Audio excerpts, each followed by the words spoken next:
Good morning friends. Welcome you Bihar board और subjects channel. आशा करता हूं दोस्तों आप सब अच्छे होंगे। दोस्तों आज हम इस वीडियो में लाए हैं आपके लिए इंटर एग्ज़ाम 12th क्लास के सोशलॉजी के कुछ वीवीआई ऑब्जेक्टिव प्रश्न उत्तर। तो दोस्तों वीडियो को पूरा ज़रूर देखें और वीडियो पसंद आने की सूरत में लाइक शेयर ज़रूर कर दें और कमेंट सेक्शन में हमें ज़रूर बताएँ। साथ ही चैनल पर आने वाले नए दोस्तों से रिक्वेस्ट है कि सबसे पहले चैनल को सब्सक्राइब करके मौजूद बेल आइकन पर क्लिक कर दें ताकि नए नए वीडियो का नोटिफिकेशन आप तक पहुंचते रहे। दोस्तों आइए हम समय को बचाते हुए बढ़ते हैं अपने प्रश्न उत्तर की तरफ। इस वीडियो का फर्स्ट प्रश्न है, खासी नामक जनजाति किस राज्य में निवास करती है? ए नंबर में है Rajasthan, B number Bihar, C number Meghalaya और डी नंबर मध्य प्रदेश। इसका सही आंसर है सी नंबर मेघालय में, क्योंकि यहाँ जंगल बहुत है। अगला प्रश्न है, वानप्रस्थ आश्रम व्यवस्था का कौन सा स्तर है? ये भी बहुत इंपॉर्टेंट प्रश्न है।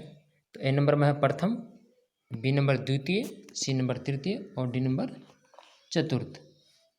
सही आंसर है इसका डी नंबर चतुर्थ। अगला प्रश्न है, नगरीय पर्यावरण का सामाजिक जीवन पर निम्न में कौन सा प्रभाव नहीं है? ए नंबर में अपराध, बी नंबर व्यक्तिवादिता में वृद्धि और सी नंबर प्रदूषण में कमी, डी नंबर सामाजिक कुरीतियों में कमी। इसका सही आंसर है ए नंबर अपराध। अगला प्रश्न है, श्रीनिवास ने पश्चिमीकरण की प्रक्रिया के मॉडल के रूप में से निम्न में से किसे आधार माना? ए नंबर में है नई प्रौद्योगिकी, बी नंबर आधुनिकीकरण और सी नंबर शिक्षण संस्थाएं, डी नंबर 150 वर्ष का ब्रिटिश शासन। सही आंसर है इसका सी नंबर शिक्षण संस्थान है। श्रीनिवास जी ने इस प्रक्रिया के मॉडल को अपनाया। अगला प्रश्न है, भारत में संस्कृतिकरण को प्रोत्साहित करने वाली दशाएं कौन सी हैं?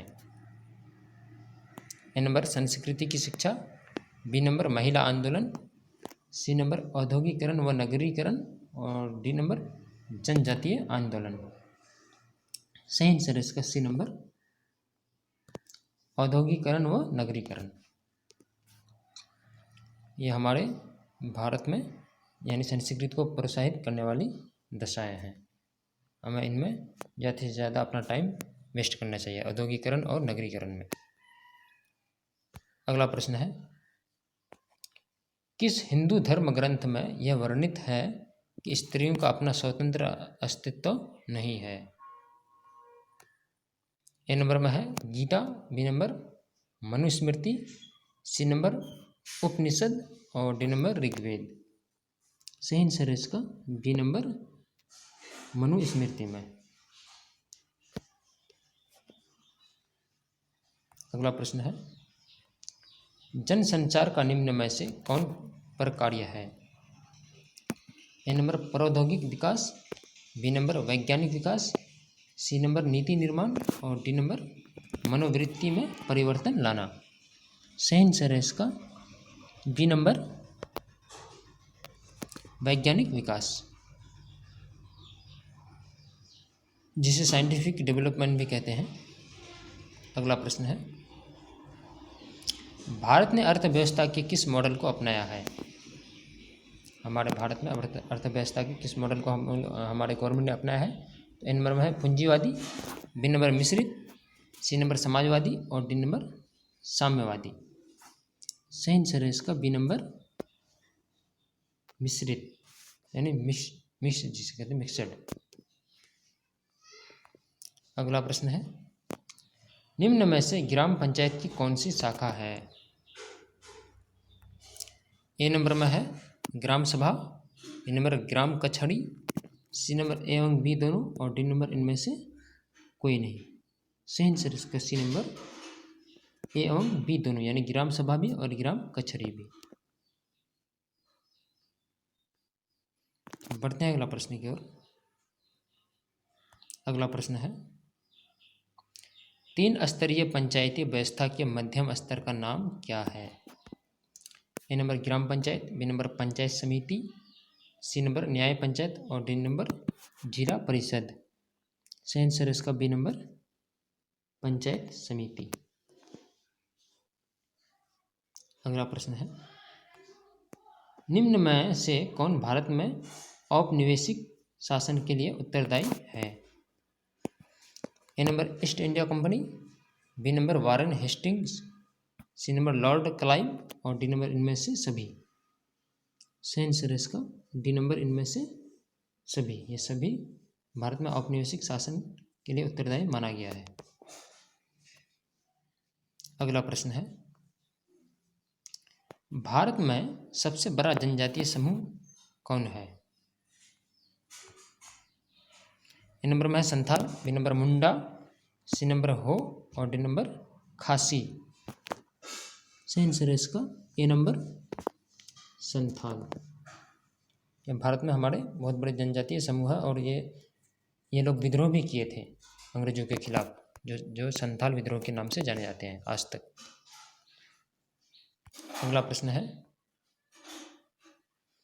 बंगाल में स्वदेशी आंदोलन किसने आरंभ किया? A number Rajnarayan Basu, B number Ram Singh Kuka, D number Vasudev Joshi, C number और डी नंबर महात्मा गांधी। सही आंसर है इसका डी नंबर महात्मा गांधी। महात्मा गांधी ने सबसे पहले बंगाल में स्वदेशी आंदोलन की शुरुआत की थी। अगला प्रश्न है, हिंदू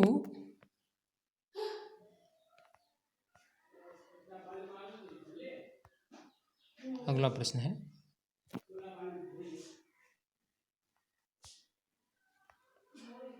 हिंदू उत्तराधिकार अधिनियम को किस वर्ष संशोधित कर पुत्रियों को पुत्र के सामने पैतृक संपत्ति में समान अधिकार दिया गया? ए नंबर में 1956, बी नंबर 2005, सी नंबर 1986 और डी नंबर 2010। सही आंसर है डी नंबर 2010 में, यानी पुत्र के समान पुत्रियों को भी, बेटियों को भी जायदाद में बराबर हक दिया गया है हिंदू इसमें संशोधित में, हिंदू धर्म के संशोधित में। अगला प्रश्न है, विश्व की अर्थव्यवस्था में एकीकरण की प्रक्रिया को क्या कहते हैं? ए नंबर नगरीकरण, बी नंबर संस्कृतिकरण, सी नंबर पश्चिमीकरण और डी नंबर भूमंडलीकरण। सही आंसर है इसका डी नंबर भूमंडलीकरण। अगला प्रश्न है, मामा नातेदारी के किस श्रेणी के अंतर्गत आता है? आपके माँ के जो भाई हैं वो किस श्रेणी में आते हैं रिश्तेदारों में? तो ए नंबर में है प्राथमिक, बी नंबर द्वितीयक, सी नंबर तृतीयक और डी नंबर इनमें से कोई नहीं। सही आंसर है सी नंबर तृतीयक। अगला प्रश्न है, राक्षस विवाह किस समाज के विवाह का एक स्वरूप है? ए नंबर हिंदू समाज, बी नंबर सिख समाज, बी नंबर सिख समाज और सी नंबर आदिवासी समाज, डी नंबर मुस्लिम समाज। सही आंसर है इसका सी नंबर आदिवासी समाज में। अगला प्रश्न है, विनिमय विवाह का स्वरूप किस समाज में प्रचलित है? ए नंबर हिंदू समाज, बी नंबर सिख समाज, सी नंबर आदिवासी समाज, डी नंबर मुस्लिम समाज। सही आंसर डी नंबर मुस्लिम समाज में, मुसलमानों के समाज में। अगला प्रश्न है,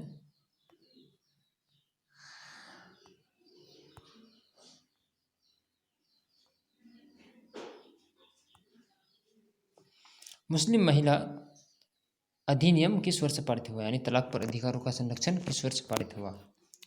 number 1955, B number 1986, C number 2001 और डी नंबर 2005।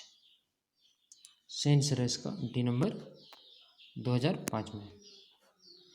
इस वीडियो का अंतिम प्रश्न है दोस्तों, पश्चिमीकरण को किस तरह की अवधारणा माना जाता है? ए नंबर तटस्थ अवधारणा, बी नंबर यूरोपीय अवधारणा, सी नंबर भौतिक अवधारणा और डी नंबर क्षेत्रीय अवधारणा। सही आंसर इसका बी नंबर यूरोपीय अवधारणा। दोस्तों ये था इंटर एग्जाम 12th क्लास के सोशियोलॉजी के उस इम्पोर्टेंट ऑब्जेक्टिव प्रश्नोत्तर। दोस्तों आज इतना ही तक रखिए, मिलते हैं एक नए वीडियो के साथ। तब तक के लिए आप अपना बहुत सारा ख्याल रखिए। दीजिए मुझे इजाज़त। धन्यवाद।